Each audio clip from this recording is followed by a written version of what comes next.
శ్రీవారి ప్రతిష్టకు దెబ్బతీసే కుట్ర. ఎవరు కుట్ర చేశారు?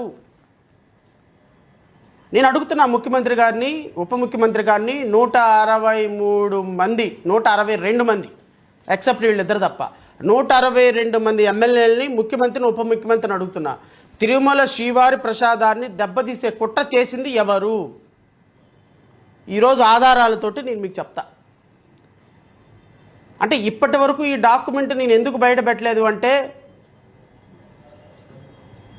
దీన్ని ఎంతవరకు తీసుకురాగలిగితే అంతవరకు వాళ్ళు ఆపుతారు.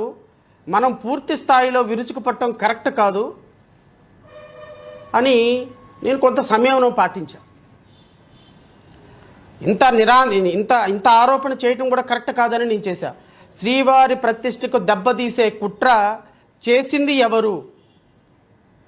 గత ముఖ్యమంత్రి జగన్మోహన్ రెడ్డా, లేకపోతే ఇప్పటి ముఖ్యమంత్రి, ఇప్పటి ఉప ముఖ్యమంత్రి చంద్రబాబు నాయుడు? శ్రీవారి ప్రతిష్టని దెబ్బ తీస్తున్నది ఎవరు? తీసే కుట్ర జరిగింది.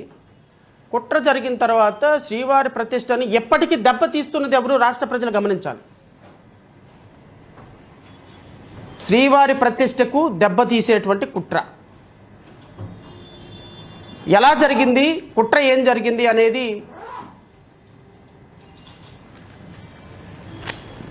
రాష్ట్ర ప్రజలు ఒకసారి గమనించమని కోరుతున్నా. ఇది కాక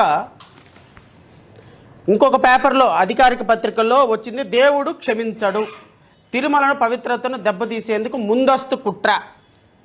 ఎవరు కుట్ర పన్నారు? రాష్ట్ర ప్రజలు గమనించమని కోరుతున్నా. దేవుడు క్షమించడు, తిరుమల పవిత్రతను దెబ్బతీసేందుకు ముందస్తు కుట్ర. ఇప్పుడు 2 అంశాల గురించి రాష్ట్ర ప్రజలకు వివరించాలి. తిరుమల నెయ్యి అంశంలో నిన్న పవన్ కళ్యాణ్ గారు మాట్లాడినటువంటి మాటల్ని కేవలం నేను రెఫరెన్స్గా తీసుకుంటున్నా. తిరుమల నెయ్యిలో జంతు కొవ్వు, పంది కొవ్వు, ఎద్దు కొవ్వు, బఫెల్లో బీఫ్ అంటే దున్నపోతు కొవ్వు, ఫిష్ ఆయిల్ కలిసింది అని స్పష్టమైనటువంటి ఆరోపణ చేసింది గౌరవ ఉప ముఖ్యమంత్రి పవన్ కళ్యాణ్ గారు. ఏని బేసిక్ ఆధారం దేన్ని బేస్ చేసుకొని వీళ్ళు తిరుమలలో ఇంత దుర్మార్గం జరిగిందని ముఖ్యమంత్రి అండ్ ఉప ముఖ్యమంత్రి ప్రకటన చేశారు? ఇదిగో ఎన్డీడీబీ కాల్ఫ్ రిపోర్ట్ని బేస్ చేసుకొని ఆరోపణ చేశారు. ఈ ఎన్డీడీబీ కాల్ఫ్ రిపోర్టు దేన్ని బేస్ చేసుకొని రిపోర్ట్ ఇచ్చింది? 2024 జూలై నెలలో కూటమి ప్రభుత్వం అధికారంలోకి వచ్చిన తర్వాత వచ్చిన నెయ్యి ట్యాంకర్లను పరిశీలించి, ఆ నెయ్యి ట్యాంకర్లో ఎద్దు కొవ్వు, పంది కొవ్వు, ఫిష్ ఆయిల్ కలిసింది అని ఎన్డీడీబీ ఆరోపణ రిపోర్ట్ ఇస్తే, ఈ రిపోర్టు ఎవరి ప్రభుత్వ హయాంలో వచ్చింది అన్న అంశము మర్చిపోయాం. ఈ రిపోర్టు వచ్చే టయానికి ఏ సందర్భంలో నెయ్యి కలెక్ట్ చేశామనేది మర్చిపోయాం. అసలు ఏ ప్రభుత్వంలో రిపోర్టు వస్తే ఏ ప్రభుత్వం బాధ్యత వహించాలనుకున్న సందర్భం మర్చిపోయాం. మీ ప్రభుత్వంలో నెయ్యి కలెక్ట్ చేస్తారా? మీ ప్రభుత్వంలో రిపోర్టు పంపిస్తారా? మీ ప్రభుత్వంలో ఎన్డీడీబీ రిపోర్ట్ ఇస్తుందా? మీ ప్రభుత్వంలో రిపోర్ట్ ఇస్తే 2019-24లో కూడా నెయ్యి కల్తీ జరిగిందని అభూత కల్పనతో రాష్ట్ర ప్రజలకి దేవుడి మీద కల్తీ జరిగింది, తిరుమల వెంకటేశ్వర మీద కల్తీ జరిగిందని ప్రకటనలు చేస్తారా ముఖ్యమంత్రి, ఉప ముఖ్యమంత్రి స్థాయిలో? ఏ చట్టం చెప్తుంది ఉప ముఖ్యమంత్రి గారు? మీరు చదివిన 2 లక్షల పుస్తకాల్లో ఏ పుస్తకం చెప్పింది ఈ మాట? మీ 45 సంవత్సరాల రాజకీయ జీవితంలో చంద్రబాబు నాయుడు గారు ఏ ఏ ఏ న్యాయ సూత్రం, ఏ ధర్మసూత్రం చెప్పింది చెప్పండి? ఏ భగవద్గీత చెప్పింది చెప్పండి? మా ప్రభుత్వంలో నెయ్యి కలెక్ట్ చేసి, మీ ప్రభుత్వంలో నెయ్యి కలెక్ట్ చేసి, మీ ప్రభుత్వంలో శాంపిల్ తీసి, మీ ప్రభుత్వంలో ఆ శాంపిల్ని టెస్ట్ చేసి, మీ ప్రభుత్వంలో ఎద్దు కొవ్వు, పంది కొవ్వు కలిసిందని రిపోర్ట్ వస్తే, ఆ రిపోర్ట్ని గత ప్రభుత్వం మీద రుద్దమనే ప్రాథమిక సూత్రం కూడా తెలియని నువ్వెట్ట ముఖ్యమంత్రి? నీ కింద ఆ ఉప ముఖ్యమంత్రి ఎట్ట పనిచేస్తున్నాడు? ఈ ఉప ముఖ్యమంత్రి స్పీచ్ ఇస్తే ఆ 162 మంది గొర్రెల్లాగా ఎమ్మెల్యేలు కూర్చొని అసెంబ్లీలో ఎలా కొడుతున్నారు? ఈయనిచ్చేటువంటి స్పీచ్ అద్భుతంగా భావితరాలకి అద్భుతమైన స్పీచ్ అని ఆ పైన కూర్చున్నటువంటి డిప్యూటీ స్పీకర్ ఎట్ట మాట్లాడతాడు? మా కర్మ కాకపోతే, మా కర్మ కాకపోతే, ఆంధ్రప్రదేశ్ రాష్ట్ర ప్రజల కర్మ కాకపోతే 164 మంది పరమానంద శిష్యులు అక్కడ కూర్చొని మీరు పద్యాలు పాడుతుంటే చెవిటోళ్ళలాగా మేము విని మీరు బాలసుబ్రహ్మణ్యం లాగా పాడుతున్నారని భావించాల్సిందే కదా సార్. నేను రాష్ట్ర ప్రజలకి మీ ద్వారా ఒక డాక్యుమెంట్ చూపిస్తా.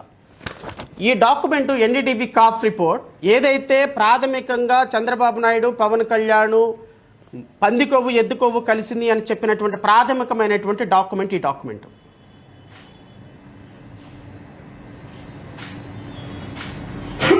ఈ డాక్యుమెంట్ ప్రకారం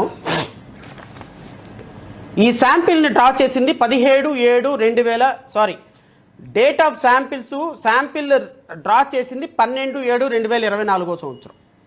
అంటే 12/7 ఏ ప్రభుత్వం అధికారంలో ఉందండి? తెలుగుదేశం మీడియా వారు, ఆంధ్రజ్యోతి, ఈనాడు,